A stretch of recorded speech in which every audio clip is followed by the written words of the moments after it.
Hey guys, I'm a huge fan of James Bond, so I thought I would show you the James Bond movies that I own, and I'm going to be doing a review for every single James Bond movie that I own. I don't own all of them, but I own most of them. There's only like a couple that I don't own, and so I'm going to go ahead and get started with this collection. First of all, we have Dr. No, Sean Connery's first Bond. This is probably my favorite Sean Connery Bond. From Russia with Love is pretty close. And if you get these Bond movies, I recommend you do get them in these kind of format, in this like looking case, because these come with bonus features opposite these kind that don't come with bonus features, but we'll get to that later. From Russia with Love, his second James Bond film. This was directed by Terrence Young, the second guy to direct Dr. No. They're both really good. Thunderball, Goldfinger, the third Bond film. Sean Connery was shooting Marnie, directed by Alfred Hitchcock, while he was shooting this film. It's probably his most famous James Bond, besides Dr. No. Thunderball, this is I haven't watched this one a lot of times. It's a decent Bond film. It was directed by Terrence Young again, so he's directed 3 of them now. Let me see. This is You Only Live Twice. This was supposed to be the film where he retired as James Bond, Sean Connery, but of course he didn't. The screenplay was by Roald Dahl, and you'll recognize him from Charlie and the Chocolate Factory, Matilda, you know. The next one is On Her Majesty's Secret Service. This is supposed to be the best Bond film of all time. And this is George Lazenby's only appearance as James Bond. And I don't really like his James Bond that well. I never really liked it. Diamonds Are Forever. This is Sean Connery's second to last appearance as James Bond. This is one of his better ones. It's not his best, but it's better than You Only Live Twice, in my opinion. Then we have Roger Moore's doubt as James Bond in Live and Let Die. It's got the awesome theme song by Paul McCartney. And if you see the Bond movies in this kind of format, 2-disc, I recommend you buy these in that format too. I believe in the James Bond collections they come with a second disc, but I bought mine in single discs, so. Next one is Man with the Golden Gun. It's not in my pile. I do have it, but it's not in my pile. It's a really good film. It features the sheriff from Live and Let Die. The next one is The Spy Who Loved Me. This is Roger Moore's favorite Bond film, as he's been quoted as saying. This marks the first appearance of Jaws in the series. The next film in the series is Moonraker, and I do not own that one. And Jaws, again, makes another appearance in that film. Then we have For Your Eyes Only. This is like one of those films where I thought it was really terrible, but then when I watched it, it was actually pretty good. The short story is a lot better. I would only recommend this one if you're a James Bond fan. Octopussy. This is a decent Bond film. He was really aging in this one. I mean, even on the cover, he looks frickin' old. He was supposed to retire after Your Eyes Only, but then he returned after Moonraker, but he returned for Your Eyes Only. Then he was going to retire after this one, but he never did. The next film in the series is from A View to a Kill, originally titled From A View to a Kill. It's his last appearance as James Bond. It's a terrible Bond movie. Don't watch it. The next one, The Living Daylights, Timothy Dalton's first appearance as James Bond. And if you've seen Looney Tunes Back in Action, he's in that movie.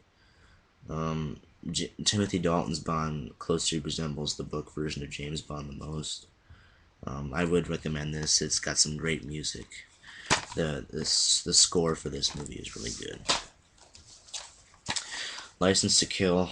This is probably my least favorite James Bond film. I never really liked this one that much. I don't know, I never really liked the storyline that much. And Timothy Dalton looks really weird on the cover of this. The next one is my all-time favorite James Bond film, GoldenEye. I cannot tell you how much I love this movie.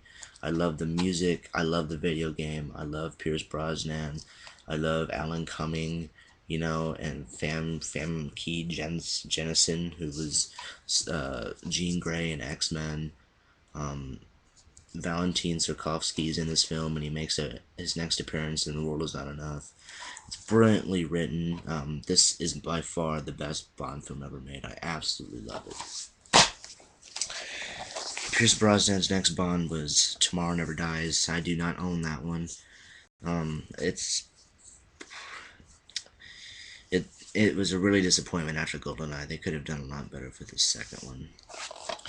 His third Bond film was The World Is Not Enough, and this features Denise Richards, Sophie Marceau. This is Desmond Llewellyn's final appearance as Q in the series, and that was really disappointing because I don't like his replacement in Die Another Day. And it's a decent Bond film. It's probably my least favorite out of Pierce Brosnan's Bonds. Again, it's a modern Bond, so you get some more modern Bond action. It's a decent Bond film. I'll give it that. Die Another Day. Halle Berry, of course, is in this one, as we all know. And I like the gun barrel music sequence in this movie. I like the music really well. And you would think this would be my favorite one, but I don't know. I don't like this one that much. I don't never really like the story that much. And also because I've seen this one so many times. And this was the first Bond film to make its appearance in the 2000s. So this is a good film. After Die Another Day, I thought they would never make another Bond film. And, I was really having my doubts they were going to return the series back. But then in 2006, after 4 years absence, they come out with Casino Royale. And my mom and my dad would not let me see this for the longest time because it included a torture scene, and it had nudity. So I could not watch it until I was much older when it came out. It had been out for a couple years. But I was really blown away by Casino Royale.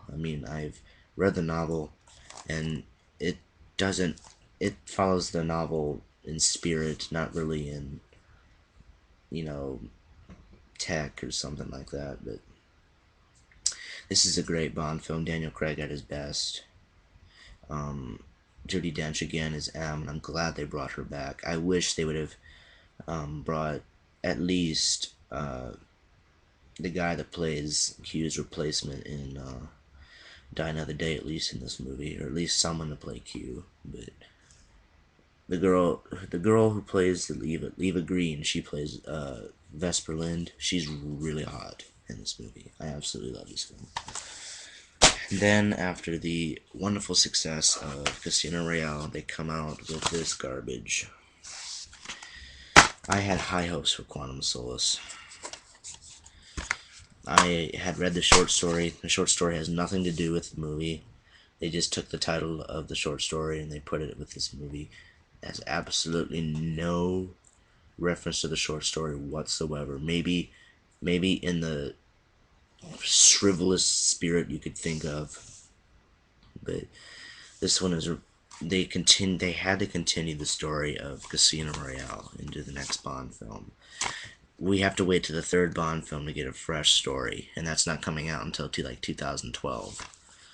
But it's a decent Bond film. It's got some good action. It's mostly like a love story, but well, that's my Bond collection. Again, I'm going to do a review for each and every one that I own, so stay in tune for these reviews on the Bond films.